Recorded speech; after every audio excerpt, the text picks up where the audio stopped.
Hi, this is David Halen. You are listening to my short story entitled Orange. I hope you enjoy.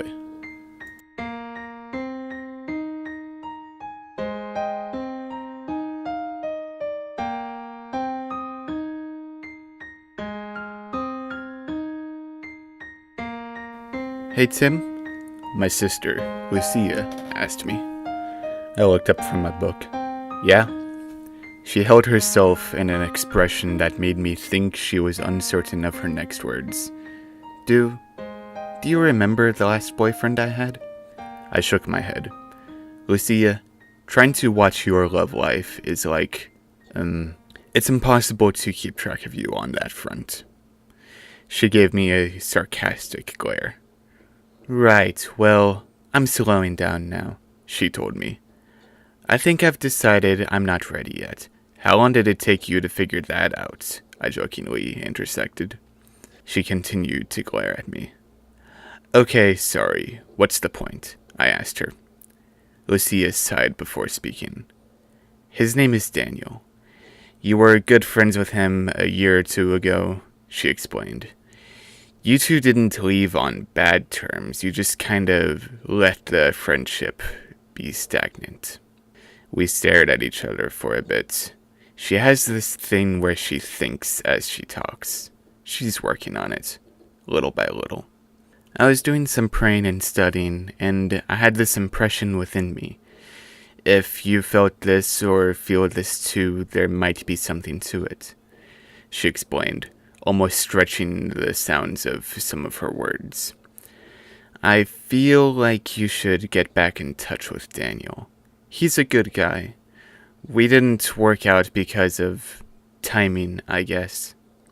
I nodded. He's come to mind a few times recently. Strange, he didn't ever come over whenever you two were dating. Or figure out that you and I are related. After all, I'm about as good looking as you. Lucia let out a short sound of amusement and shrugged her shoulders. I'm not really joking when I say that, no matter how sarcastically I said it. Both Lucia and I have similar facial features, but as similar as the structures are, she has a stronger jawline and I have a stronger cheekbone. Her smile is slightly wider than mine, but the same shape. We both have very earthy green eyes, but mine are darker than hers. If I let my hair grow out, it would be almost exactly the same brown, wavy hair as Lucia. We stand close enough to the same height, so I'm average height for a guy and she's above average height for a woman. The only main difference is her obvious feminine figure and my obviously masculine figure. Yeah, God made me a very attentive person.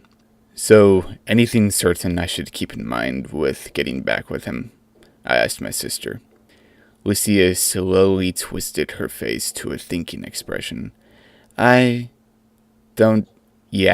Yes. But I don't know what it is you should be looking for, she told me. Okay then, sounds good to me, I told her. Just don't, she started to say. Don't mention you, I finished for her. Yeah, and don't invite him here, she added. Okay, and if he asks? I asked her. Lucia looked around. Just tell him the truth. Our apartment isn't presentable.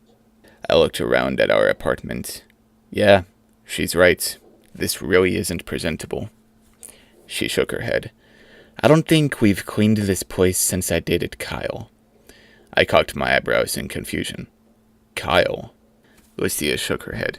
Never mind, she gestured at the cluttered apartment. This is why I don't invite guys over. But clearly, you're fine with inviting your girlfriends over with all this, I said with some knowing snark in my voice. Lucia made a smug face and picked up one of the pillows to throw at me, and I blocked the oncoming pillow with my hand. Within that week, I started talking to Daniel again. Apparently, nowadays, he's manager at Lowe's a few blocks away from Lucia and I's apartments. He says he likes working there and doesn't intend to leave anytime soon. He's going to a different church than Lucia and I are going to. It's a church that's closer to where he works. So I guess ease of access is something that's important enough for him in that sense. Oftentimes within that first week, Lucia would ask how everything is going with Daniel. And every time she asks that, I think about joking around and saying, he doesn't suspect a thing. But I stop myself, because both of us can sense a serious undertone to all of this. So I just tell her the truth. Everything is going well. Then I proceed to tell her about Daniel. Of course, all things that she already knew about. About a month later, I had this interaction with Lucia. I came home from work one afternoon, and Lucia was laying on the couch reading the Bible, and she looks up at me. "Hey, Tim." "Hi, Lucia," I answered back. She sat up on the couch and turned to face me.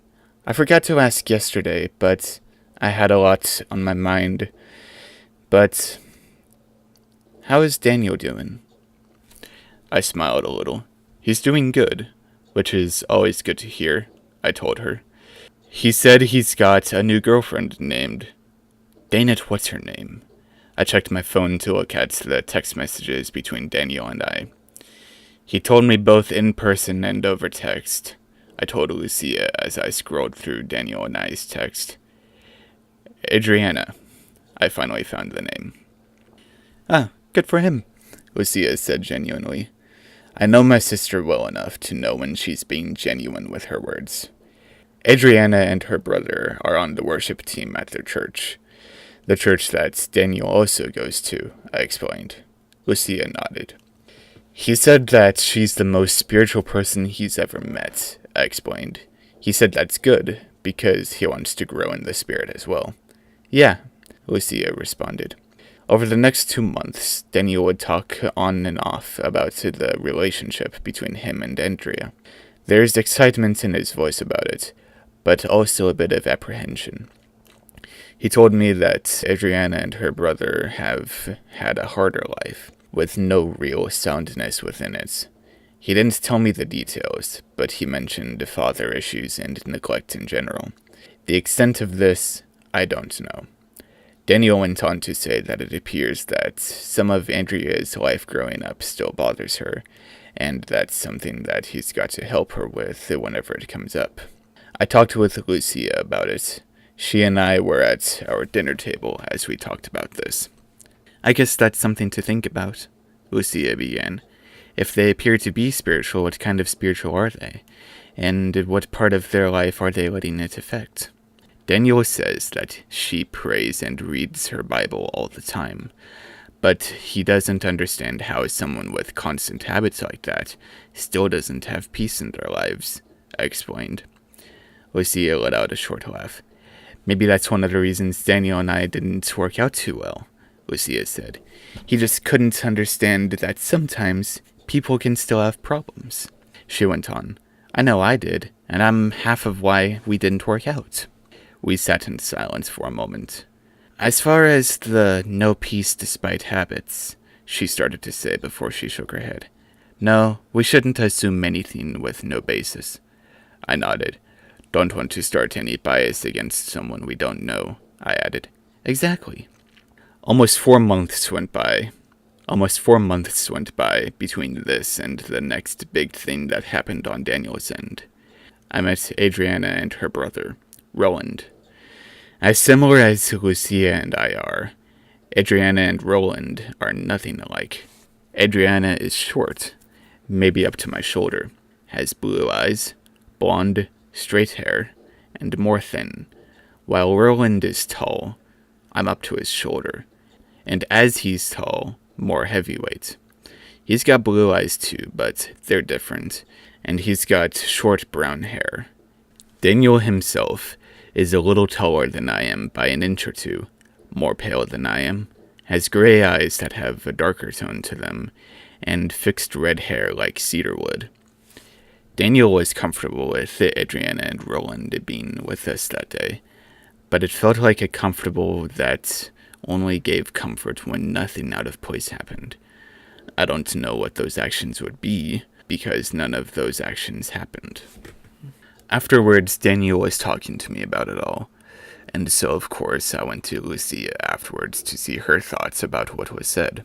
Daniel told me that Adriana believed that God wants him and her to marry, and Daniel didn't know how to respond to that.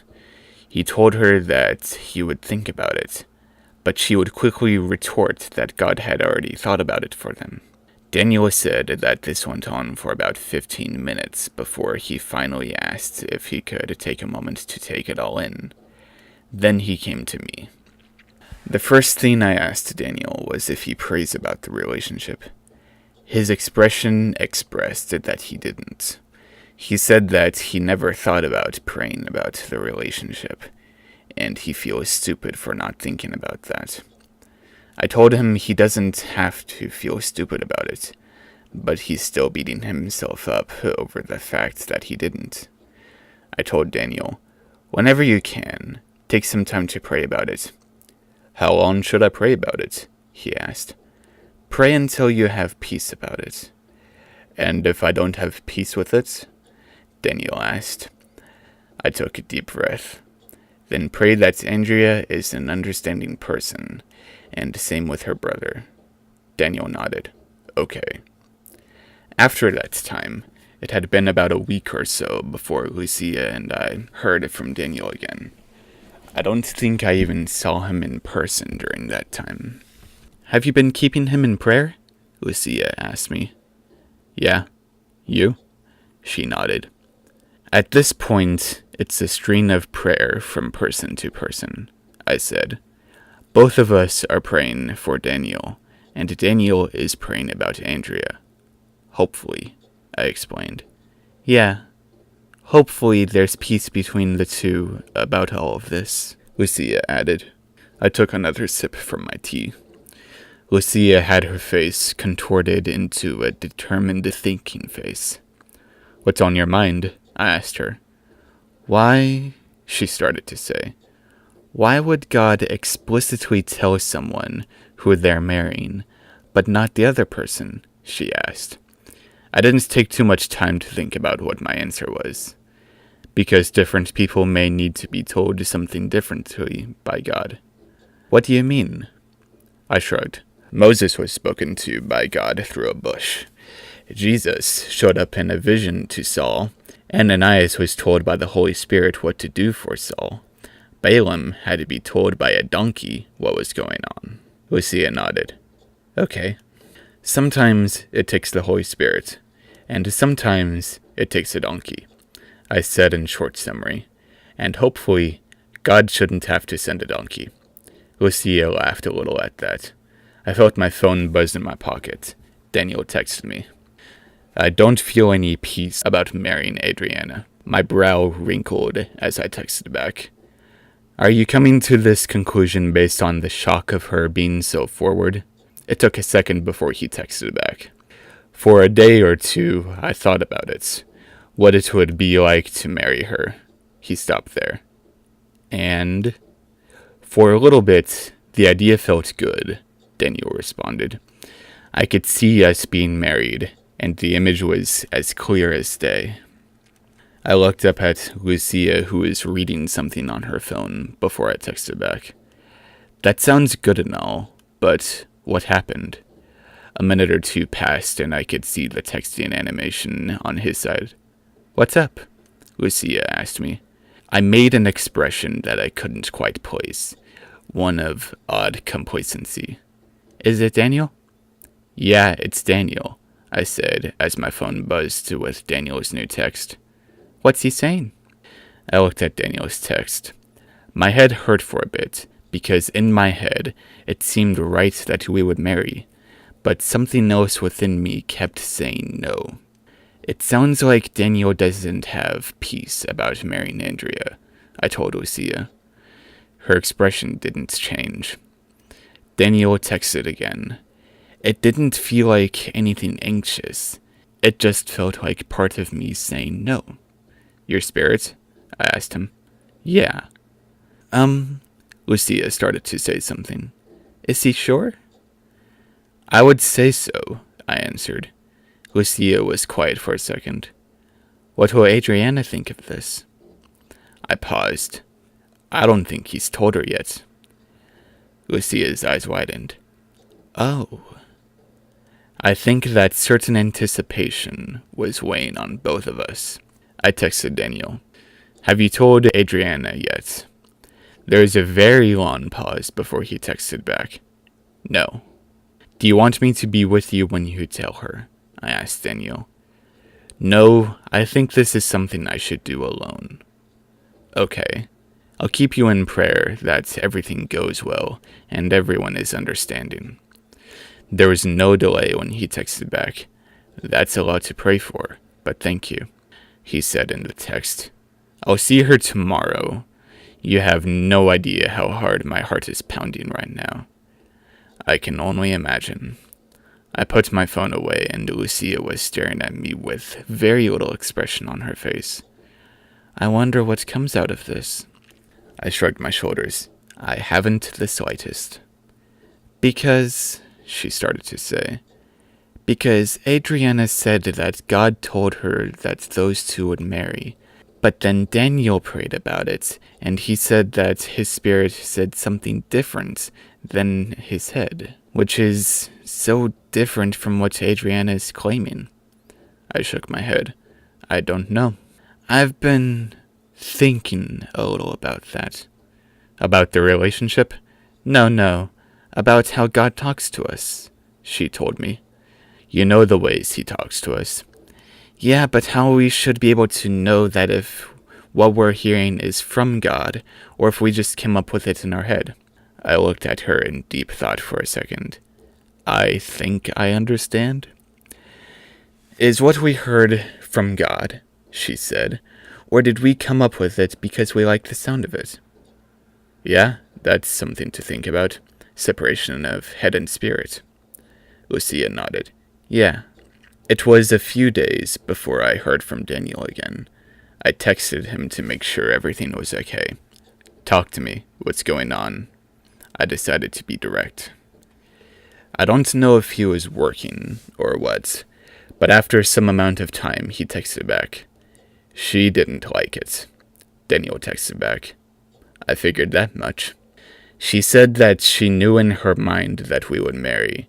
As soon as she said that, I had an idea of what was going on. What do you mean, what was going on? I asked him. She kept saying that it would break her heart if I went, or that I was denying God his plan by saying no. In my mind, if two different people hear two different things that may or may not have been told to them by God, they should drop the viewpoints and actually fervently pray about it. I texted back, What did you do? I told her that I didn't have peace about marrying her, and she told me that God says otherwise. He explained. Then I asked her, if God is the God of peace, why don't I feel peace about something that he explicitly told you? What did she say? She said that it all made sense in her mind, and I told her that it doesn't feel right in my spirit. He told me. And then I said something that may have torn her apart a little bit more than I wanted to. What's that? When the idea of being married comes up in her, does it have dominance in her mind or in her spirit? What did she say to that? She walked away crying. I shook my head. Poor girl. Yeah, with how things went between us, it would be awkward if we were still friends. I could understand that. I texted him back. What will you do now? It took a second before Daniel texted back. Maybe not be so blind when going into relationships. Keep it in prayer. I don't really know much beyond that point. Yeah. How are you taking all of this? Another pause before the response. I feel emotionally sore, but it feels like a weight was just taken off my shoulders. That's good at least. Yeah. I hope she's okay. I hope so too.